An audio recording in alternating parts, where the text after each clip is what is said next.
የፈጣሪ አይን ደራሲ አብርሃም ፈቀደ ተራኪ ጅላሉ አወል የፈጣሪ አይን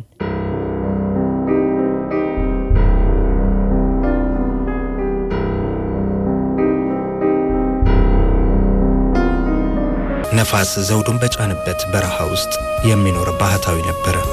በፈጣሪ ፍቅር እጅግ የተሸነፈ ብቸኛ ሰው ነው። የዓይኖቹ ብሌኖች የማለዳ ፀሐይን ለመመልከት ለዓመታት የተጉ ናቸው። ከጥቂት ወራት ወዲህ ዓይኖቹ ክፉኛ መድከም ጀምረዋል። ባህታዊው ብርሃኑን ከማጣቱ በፊት በሕይወት ዘመኑ ሁሉ ስለ ፈጣሪ የሚያስገርመውን ለመጀመሪያና ለመጨረሻ ጊዜ ሊሰብክ ሰዎች ወደሚሰበሰቡበት ገበያ ለመሄድ አሰበ። የሰው ልጅ ዝር ከማይልበት ከምስጢራዊው ከሩቁ የአፋር ገደል በመነሳትም ጉዞውን ጀመረ። በእህትናው የገባው በጉርምስናው ወራት መጀመሪያ ነበረ። የሰው ልጅ ምስል ጠፍቶበታል። መላ ሰውነቱ በፀጉር ተሸፍኗል። ሰውነቱ ላይ አንዲት አልባስ እንኳን አላገለደምም። የተገመደው የራስ ፀጉሩም ከወገቡ ያልፋል። ጺሙም እጅግ እየተንዠረገገ ነው። አንድ ፍሬ ሳለ የሚያውቀውን የገበያ አቅጣጫ ለማግኘት ለሳምንታት በየበረሃው ደከመ። ወደ ደጋ የሚያደርሰውንም አቅጣጫ ባየ ጊዜ በጣሙን ተደሰተ። ለዓመታት ያላየውን የሰው ጎርፍም ወሎ ከሚገኘው ከግዙፉ ሹመት ተራራ አናት ላይ ሲደርስ በሩቁ ተመለከተ። ወደ ገበያው እየቀረበ ሲሄድ ቀድሞ ሲነሳ በሐሳቡ እቅፍ ውስጥ ከነበረው ገበያ እጅግ የላቀ መሆኑንም አስተዋለ። ጋቢ ተብሎ ከሚጠራው ከተማ ትንሽ ፈንጠር ብሎ የተቋቋመ ነው። ገበያውን ሲመለከት ምናልባት የ15 ገበያዎች መገናኛ ሳይሆን አይቀርም አለ።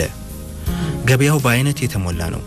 የኑግ፣ የሰሊጥ፣ የለውዝ፣ የቀይና የነጭ ጤፍ፣ የስንዴ፣ የገብስ፣ የበቆሎ፣ የማሽላ፣ የአተር፣ የባቄላ፣ የምስርና የተለያዩ አዝዕርት በጆንያ ተሞልተው አፋቸው ሳይከደን ለእይታ እንዲመች ሸብ ተደርገዋል።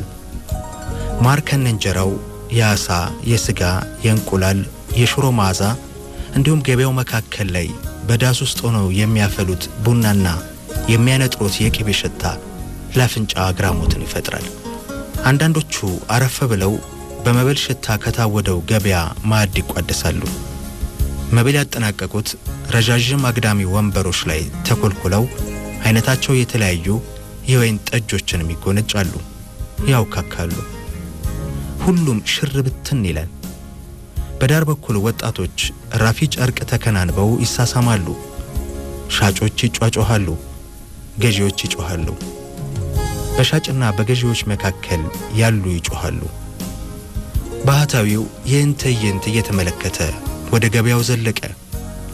በእንግዳ ስሜት ተውጦ የሰው ልጆችን በጉጉትና በፍቅር አይን ተመለከታቸው። ገበያተኞቹም መገበያየቱን አቁመው በፍርሃት ስሜት ባህታዊው ላይ አፈጠጡ። መንሾካቸኳቸውን ገተው እንደመከሩበት ጉዳይ ቀስ በቀስ ከዳር እስከ ዳር ዝም አሉ። እነሱ ብዙ ቢሆንም ፈሩ። እሱ ግን አልፈራም። በእጆቹ ከሸክላ የተሰራ ትንሽ ቅል ይዟል። ትከሻው ዕድሜ ተጭኖታል። አይኖቹም ወደ አንጎሉ ሸሽተው በቅንድቦቹ ተሸፍኗል። በቀኝ እጁም ከቁመቱ የሚተካከል የብረት ዘንግ ጨብጧል። ሕዝቡን ሊያጠቃ እንዳልመጣ በዕድሜ ገፉ አባቶች እርስ በርሳቸው ተያይተው ፈገግታ ተለዋወጡ። በዓይኖቻቸውም ተናበቡ። የሰው ልጅ በመሆኑም ተስማሙ። በፊቱም የሚበላ ነገር አቀረቡለት። ሽታው ክፉኛ አወከው። ራሱንም ለጥቂት ደቂቃዎች ሳተ። የውሃ ጉድጓድ ወዳለበት ስፍራ ወርዶም 3 ኮዳ መጡለት። የመጀመሪያውን ኮዳም በራሱ ላይ ፈሰሱለት። ሁለተኛውንም በእጆቻቸው ይዘው አጠጡት። ሶስተኛውንም በባዶ የሸክላ ቅሉ ላይ ገለበጡለት። የሚያገለድመው ሽርጥም አጠለቁለት። ነፍሱ መለስ ሲልለት ከሕዝቡ ተነጥሎ ወደ ሰው ሰራሹ ሰገነት ወጣ። ለመሆኑ የፈጣሪን አይን አይታችሁ ታውቃላችሁን? በማለት በጥያቄ ዝምታውን ሰበረላቸው።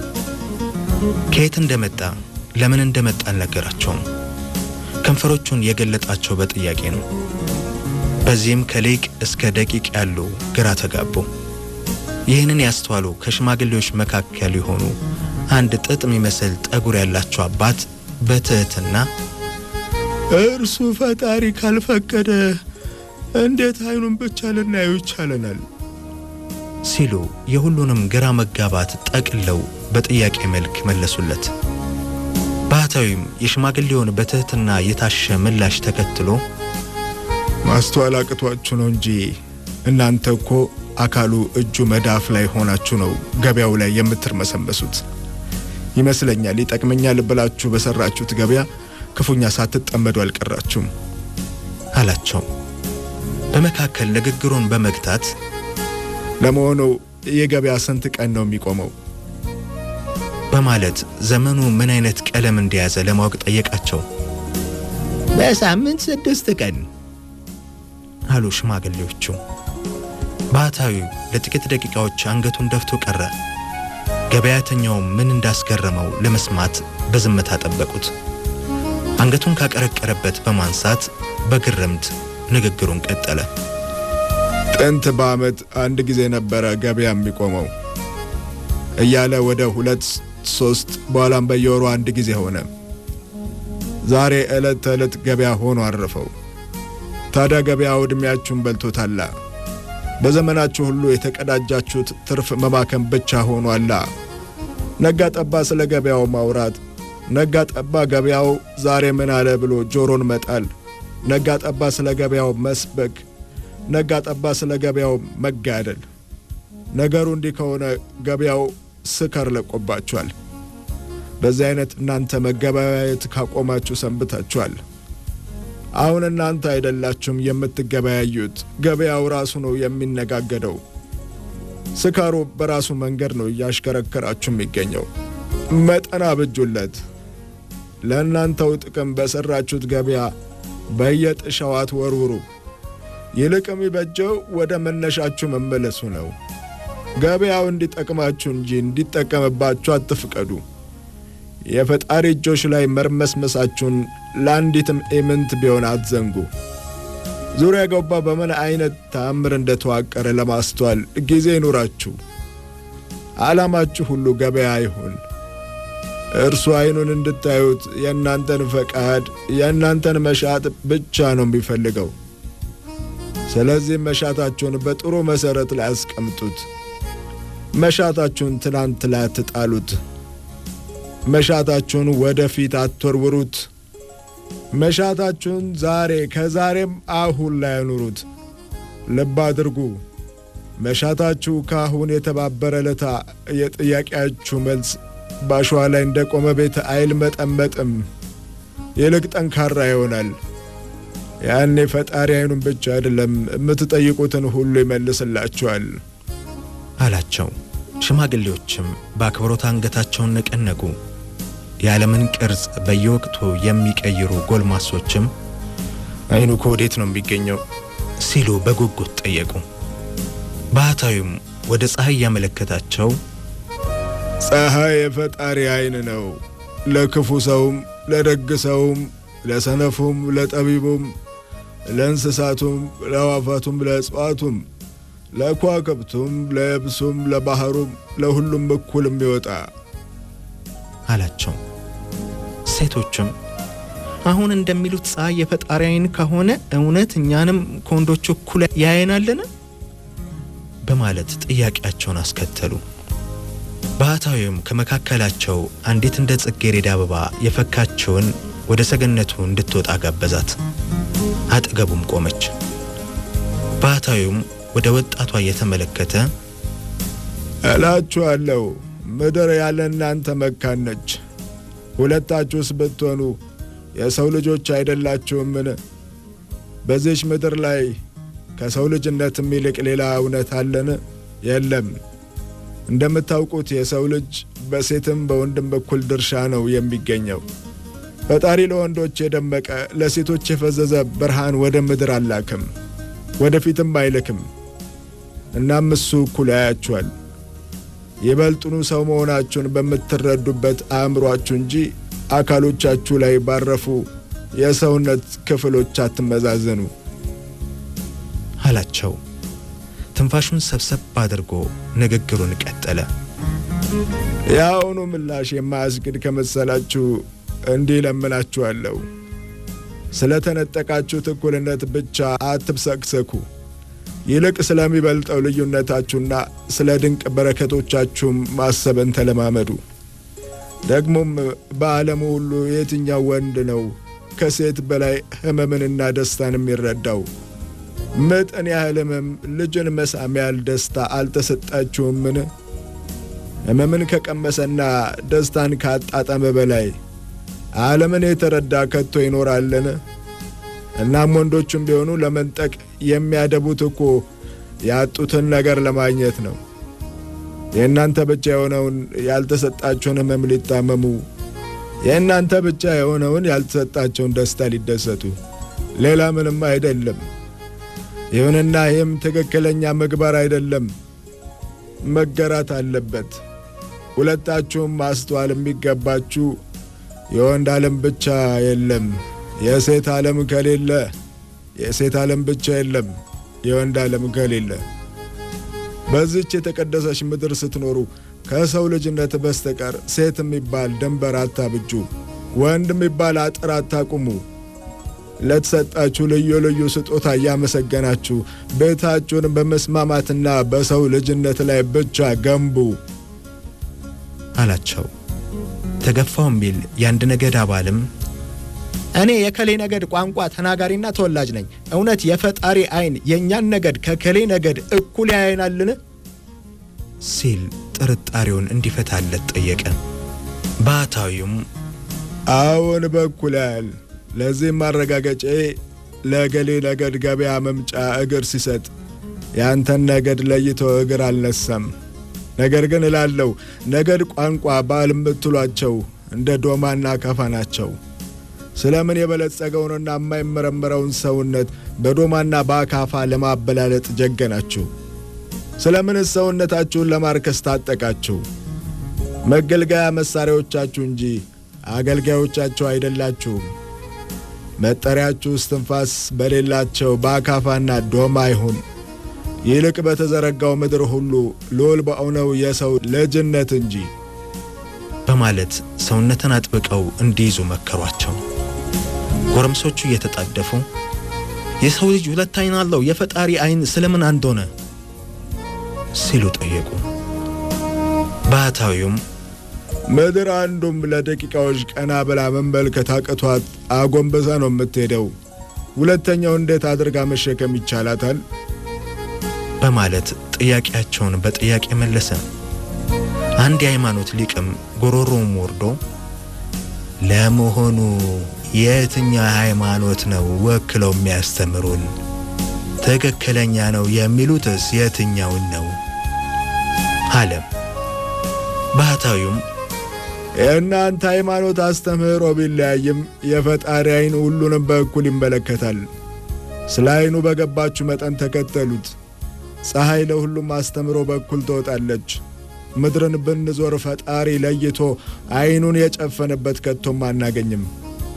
እናንተም ባስተምህሮታችሁ ሁሉንም የሰው ልጆች ያለ አድሎ የምትመለከቱ ሁኑ። እኔም ስለሱ የነገርኳችሁ የሁሉም ሃይማኖት መሰረት ስለሆነው ያለ አድሎ ስለሚመለከተው ስለ ዓይኑ ነው። ዓይኑ የኔም ሃይማኖት ነው። ስለ ዓይኑ ለመናገር ማንም አልወከለኝም። ብሌኖቼ ደክመዋል፣ የፈጣሪ ብሌኖች ግን ዘላለማዊ ናቸው። ብርሃንን ስለሚረጨው ስለ ዘላለማዊ ዓይኑ ለመሰክር ነው ከፊታችሁ የቆምኩት። ፍቅሩ ምትአታዊ ነው። ጥበቡ አድማስ ቢዘረጋ ተናግረን አንጨርሰውም።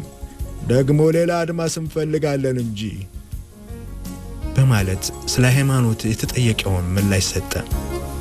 ድህነት የጠናበት አንድ ሰውም ፈጣሪ በዓይኑ እኩል የሚመለከትን ከሆነ ለምንድነው እኔንና ቤተሰቤን በድህነት የሚቀጣን?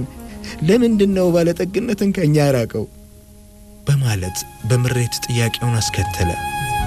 ባህታዊውም የገበያተኛውን ዓይን እየተመለከተ በታውቁ ፈጣሪ ለእናንተ አርሳችሁ ማትደክሙበት ገበያ ወጥታችሁ የማትሸምቱት በገንዘብ የማይገዛ እጅግ ብዙ ባለጠግነትን አቀዳጅቷችኋል አለ። ምላሹን ገታ በማድረግ ትንፋሹን ከሰበሰበ በኋላ በሚያስገመግም ድምፅ ንግግሩን ቀጠለ። ዘንግታችሁት እንጂ ካለመፈጠር ማኅፀን ውስጥ ነበር ያለ ክፍያ ሰው ሆናችሁ በዚህ ለምለም ምድር ያበቀላችሁ። አሁንም ከፊት የቆማችሁ የምትተነፍሱት ገበያ በሸመታችሁት አየር አይደለም። አሁን ያለ ክፍያ እሳት ቀረበላችሁ፣ ያለ ክፍያ ውሃ ጠጣችሁ፣ ያለ ክፍያ ነፋስን ታደላችሁ፣ ያለ ክፍያ ተዋልዳችሁ ተባዛችሁ፣ ያለ ክፍያ ተደሰታችሁ፣ የማያልቅ ታምር የማይነጥፍ መና ተሰጣችሁ።